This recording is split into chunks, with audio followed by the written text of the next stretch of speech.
மனிதானே மகத்தானவன், மனிதானே மகத்தானவன், மனிதானே மகத்தானவன். நம்ம கட்சி அடுத்த கட்டத்துக்கு கொண்டு போகணும். நம்ம கட்சி நெரேட்டிவ் இப்படி செட் பண்ணணும். நம்ம இதைத்தான் மக்கள்கிட்ட கொண்டு போகணும். மக்கள்கிட்ட இந்த கட்சியினுடைய தன்மையை தெரியும். அனைவருக்கும் வணக்கம். பதிவுக்கு போறதுக்கு முன்னாடி இது வரைக்கும் நம்ம சேனல் சப்ஸ்கிரைப் பண்ணலன்னா சப்ஸ்கிரைப் பண்ணி சப்போர்ட் பண்ணுங்க. காமராஜர் ஆட்சியிலிருந்து, அதாவது காமராஜர் தோற்கடித்ததிலிருந்து இன்னைக்கு வரைக்கும் ஏதாவது மக்களுக்காக ஏதாவது ஒரு ஆட்சி நடந்திருக்கா, இல்ல மக்களுக்காக யாராவது குரல் கொடுத்திருக்காங்களா அப்படின்னு ஒரு கேள்விக்குறியாவே இருக்கும். திமுக இருக்குன்னா சுதந்திரமே எங்களுக்கு வேணாம் அப்படிங்கிற ஒரு கூட்டத்துல இருந்து வந்த கட்சி தான்.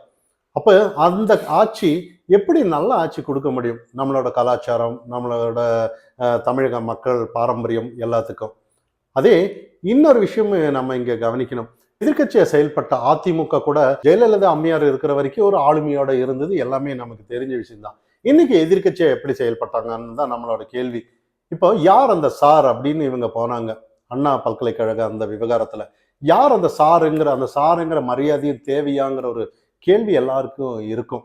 இதே அதிமுக ஆட்சி இருந்து எதிர்கட்சியா திமுக இருந்திருந்தான்னா யார் அந்த சாருன்னு கேட்டிருக்க மாட்டாங்க. யார் அந்த டேஸ் நீங்களே சொல்லுங்க வேணும்னா. ஆனா இன்னைக்கு ஒரு ஒரு ஒரு புரிதல் நமக்கு தெரியுது. எதிர்கட்சியா இங்க யாருமே செயல்படலை அப்படின்றது தான். இன்னைக்கு எல்லாமே அப்படி எதிர்கட்சியா கரெக்டா செஞ்சிருந்தான்னா அதிமுக எப்பேற்பட்ட கட்சி, விஜய் அவர்கள் வருவாங்களா அப்படின்னு எதிர்பார்த்திருப்பாங்களான்னு தான். இன்னைக்கு ஏன் கூட்டணி பத்தி பேச வேணாம் அப்படின்னு ஒரு பகிரங்கமா சொல்றாருங்கிற கேள்வி இங்க வருது. இதுக்கு முன்னாடி மாபெரும் கூட்டம் வருவாங்கன்னு சொல்லிட்டு இப்ப ஏன் பேச வேணாம் அப்படின்னு சொல்றாருங்கிறது இன்னும் ஒரு, ஏன்னா இன்னைக்கு மக்கள் நம்ம பக்கத்துல நிக்கிறாங்களா இல்லையாங்கிற ஒரு நம்பிக்கையே இல்லாம இருக்காங்க. எதிர்கட்சியா செயல்பட்டு இருந்தான்னா, மக்களோட மக்களை நின்று இருந்திருந்தான்னா இன்னைக்கு கண்டிப்பா மக்கள் கண்டிப்பா எங்க கூட இருக்காங்க. பாஜகவுக்கு சொல்றேன், அதிமுகவுக்கும் நான் சொல்றேன். அப்ப இங்க யாருமே மக்களோட நிக்கலன்னு தான் நம்ம கவனிக்கணும். அப்படி நின்று இருந்திருந்தான்னா மக்களே அவங்கள கொண்டாடி கட்சியில உட்கார வச்சிருப்பாங்களே.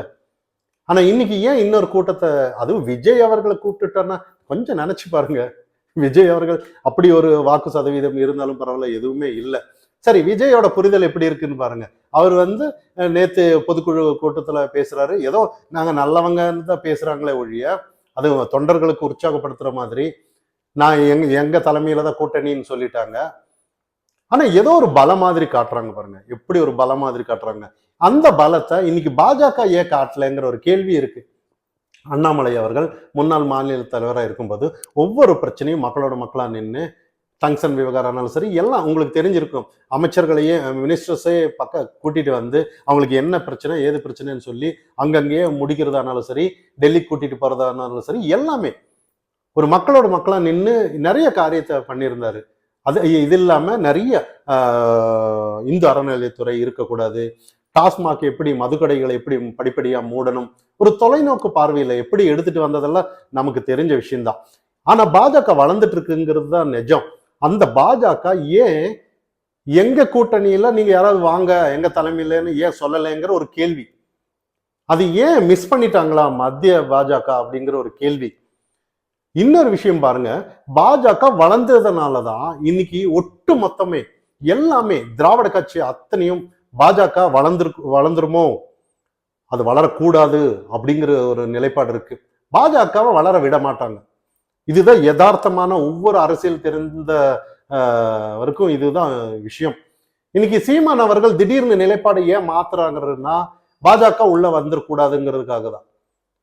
இப்ப டிவிக்கு விஜய் வந்தாலும் என்னோட ஓட்டு போனாலும் பரவாயில்ல, நான் திமுகவுக்கு ஆதரவா தான் நிக்கிறேன்ற மாதிரி அவரோட நிலைப்பாடெல்லாம். ஏன்னா பாஜக உள்ள வந்துடக்கூடாதுங்கிறதுனாலதான் வளர விட மாட்டாங்க. இன்னைக்கு அதிமுகவுக்கும் இனி ஏன் பிரச்சனை, ஏதாவது அதிமுக பாஜகவும் கூட்டணி தினம் அமைஞ்சாச்சு, இன்னும் ஏன் பிரச்சனை பேசிட்டு இருக்காங்கன்னு ஒரு கேள்வி இங்க வருது. ஏன் பேசுறாங்கன்னா பாஜக ஏதோ ஒரு விதத்துல நீங்களா வெளியே போங்கப்பா அப்படின்ற மாதிரிதான், நீங்களா வெளியே போங்கப்பா அப்படி அந்த நிலைமை தான் இருக்கு. அத மத்திய அரசு ஏன் புரிஞ்சுக்கலன்ற ஒரு கருத்து இருக்கு. இன்னைக்கு பாஜக வளர்ந்துட்டு இருக்குங்கிறது, மக்கள் அதுக்காக ஆதரவோட இருக்காங்கிறதுக்கு எல்லாமே தெரிஞ்ச விஷயம். இன்னைக்கு அண்ணாமலை அவர்கள் முன்னாள் மாநில தலைவராக இருக்கும்போது கூட, அதாவது அப்ப அதிமுக யாருமே இல்லை, ரெண்டு கட்சிகளையும் எதிர்த்துட்டு இருந்தாரு. உண்மையிலேயே கட்சி வளரும் அப்படின்னு தொண்டர்கள் வந்து அந்த அளவுக்கு ஆசை காட்டினாரு. அந்த தொண்டர்கள் எல்லாம் இன்னைக்கு வந்து கட்சி வளராதோ அப்படிங்கிற நிலைப்பாடுல நின்றுட்டு இருக்காங்க. இதுதான் யதார்த்தமான ஒரு விஷயம். ஒரு ஆக்டிவே இல்லை. கட்சி வளர்றதா இல்ல கட்சியே இல்லாம மறுபடியும் நோட்டாவுக்கு போயிருமோ அப்படிங்கிற ஒரு கேள்விக்குறியில தான் இன்னைக்கு நின்றுட்டு இருக்காங்க. இது யதார்த்தமான ஒரு விஷயம். இது நான் யாருக்கும் ஆதரவாவோ இல்லை இதுவோ நான் பேசல. களம் அந்த மாதிரி தான் இருக்கு. அப்படி இருந்திருந்தான்னா இன்னைக்கு வந்து களமே வேற மாதிரி இருந்திருக்கு. இன்னைக்கு எதிர்கட்சியா செயல்படுறதா இருந்திருந்தான்னா இன்னைக்கு அத்தனை விஷயங்கள் இருக்கு. இன்னைக்கு எல்லாம் எதிர்கட்சி ரெண்டு, பாஜக அதிமுக ரெண்டும் களத்துலதான் நின்றுட்டு இருக்கணும். அந்த அளவுக்கு சட்ட ஒழுங்கு பிரச்சனை, அவ்வளவு திமுகவுக்கு எதிராக நிறைய பிரச்சனை இருக்கா, மக்கள் எதிராக இருக்காங்க. அதை வந்து ஏதோ மக்களோட நின்று இருக்கலாம். ஆனா இவங்க வந்து ஏதோ ஒரு திமுகவுக்கு அது தெரியும். திமுக இன்னைக்கு எல்லாத்தையும் திசை திருப்பிட்டு போறதெல்லாம் நம்ம கவனிக்கிறோம். ஆனா அந்த திசை திருப்புறாங்கன்னு தெரிஞ்சு கூட சரி அதுக்குண்டான எப்படி அரசியல் பண்ணணும்னு தெரிஞ்சாதானே, தெரியலையோங்கிறது தான் இன்னைக்கு பாஜகனாலும் சரி அதிமுகனாலும் சரி எங்களுக்கு எதிர்கட்சியா செயல்பட தெரியலையா அப்படிங்கிற கேள்விக்குறிதான் இன்னைக்கு வருது. அப்படி வந்து நீங்க எதிர்கட்சியா செயல்பட்டு இருந்திருந்தான்னா விஜய் எதுக்கு எதிர்பார்க்குறீங்கிற ஒரு கேள்வி அந்த இடத்துல வருது. மிகப்பெரிய தவறு என்னன்னா பாஜகவும் அதிமுகவும் ஏதோ ஒரு விஜய் கட்சி வருவாங்கன்னு நினைச்சதுதான் தவறான ஒரு விஷயம். மக்களோட நிக்காம எதுவுமே பண்ணாம கூட்டணி மட்டும் நம்பினது 100% தவறு. இது நீங்க அனுபவிப்பீங்கிற மாதிரி தான் தொண்டர்களோட கருத்து இருக்கு. இதை தாண்டி ஒரு வேளை அதிமுகவும் பாஜகவும் இருக்க, அதாவது டிவிகே எங்களுக்கு காங்கிரஸோட கூட்டணி இல்ல, டிடிவி வருவாரு, ஓபிசி வருவாரு, செங்கோட்டையன் வருவாரு அப்படின்னு ஒரு விதமா தனித்து நின்னா இந்த 2026 தேர்தல் எப்படி இருக்குன்னு நினைச்சு பாருங்க. அது யாருக்கு பலமா இருக்கும், யாருக்கு பலவீனமா இருக்குங்கிறது தான். இல்ல அப்படி எதுவுமே இல்லாம கிங் மேக்கரா விஜய் அவர்கள் நின்று திமுகவுக்கு வழிவகுத்து கொடுப்பாரு ஒழிய பாஜகவுக்கும் அதிமுகவுக்கும் வழிவகுத்து கொடுக்க மாட்டார் அவர்.